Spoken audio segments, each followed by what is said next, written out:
c'est Eugénie. Sur cette photo, elle a 16 ans. Elle vient tout juste de débarquer à Paris. Le quartier de l'Opéra, les palais bancaires, ça la change de sa petite ville de Picardie. Elle commence comme auxiliaire au service des coupons-titres, un service 100% féminin, vestiaire et salle de repos compris. Son travail minutieux est récompensé et au bout de 3 ans, elle est nommée titulaire. Nous sommes en 1900. Côté vie privée, ça bouge pas mal aussi. Eugénie se marie à 20 ans. Elle a beau travailler dans une banque, c'est monsieur qui aura l'accès au compte. Heureusement, elle peut utiliser son livret d'épargne. Puis, elle a un enfant à 23 ans. Là, plus question pour elle de travailler. Elle se met en disponibilité sans solde.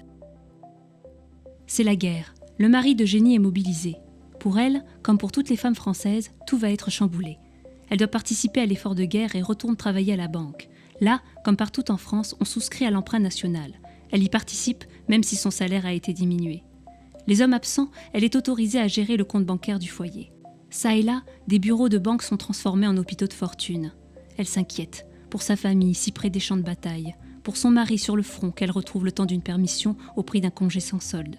Heureusement que son fils travaille comme petit commis. Même sur le front social, ça s'agite. Il y a des grèves dans le pays.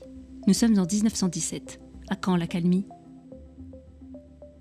Enfin la victoire ! Paris est drapé de bleu, blanc, rouge. Mais ses murs sont toujours couverts des bouleversantes affiches d'emprunt de la défense nationale. Qu'en penseraient son mari et son frère, toujours sur le front ? Après la guerre et une nouvelle vague de grève, la vie reprend son cours. Les femmes sont invitées à regagner leur foyer. Pour l'émancipation, l'égalité salariale, la mixité et le droit de vote, il faudra attendre. Eugénie, quant à elle, profite de nouvelles lois et se forme au métier de dactylographe. Elle se sent privilégiée. Elle peut changer de service alors que ses amis doivent quitter leur poste.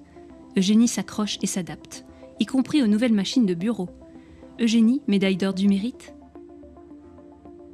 Sur son tout nouveau siège flambeau, dans un environnement toujours trop bruyant, Eugénie regarde défiler ces années vraiment folles. Pendant que les femmes de l'élite jouent aux garçons, la mixité n'est toujours pas de mise au travail. La pression sociale est toujours forte. D'ailleurs, une de ses amies fait l'objet d'une enquête de moralité.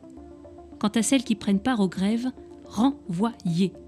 Puis, c'est la crise. Eugénie vient de fêter ses 50 ans et elle s'inquiète pour son poste. Ses collègues féminines sont licenciées. Eugénie, qui doit subvenir aux besoins de sa mère malade, réussit à obtenir le maintien de son emploi. Mais elle doit finalement démissionner 1 an plus tard. Nous sommes en 1935. L'association Les Femmes Nouvelles vient d'être créée. Est-ce un heureux présage ?